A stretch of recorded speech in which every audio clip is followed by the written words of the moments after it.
Bonsoir Alexandre Adler. Bonsoir Nicolas. Alors au final, qui est le grand perdant de ce G20? Pour vous, c'est Barack Obama? Oui, bien sûr.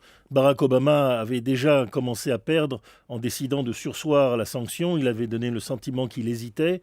Arrivé dans cette assemblée avec des Européens qui sont extrêmement peureux et puis des pays du tiers-monde qui n'avaient pas accepté la chute de Kadhafi, comme le Brésil par exemple, il ne pouvait pas de toute façon arriver loin. Comme d'autre part, il avait humilié, enfin tenté d'humilier Poutine avec l'affaire Snowden en refusant un tête-à-tête avec le président russe, eh bien, il n'était pas bien placé pour faire un triomphe. Mais là, on peut dire que c'est un échec sur toute la ligne. Alors si Obama est le grand perdant, est-ce que ça veut dire que Poutine est le grand gagnant? Et non, c'est tout le paradoxe.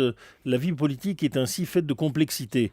Parce que Vladimir Poutine, avec son côté petit dur de Leningrad, est allé un peu trop loin. C'est-à-dire qu'il n'a laissé finalement que peu de portes de sortie à ses partenaires. Les Européens qui ne veulent pas être engagés dans cette bataille se sentent quand même humiliés d'avoir été ainsi placés, ce qui n'est pas leur sympathie dans un rejet des États-Unis. C'est particulièrement vrai de l'Allemagne et un rejet de la France.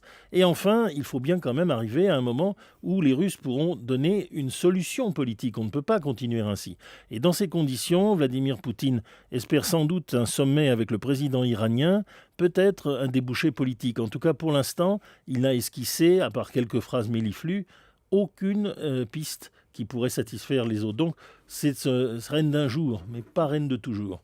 Poutine, reine d'un jour. Merci Alexandre Adler.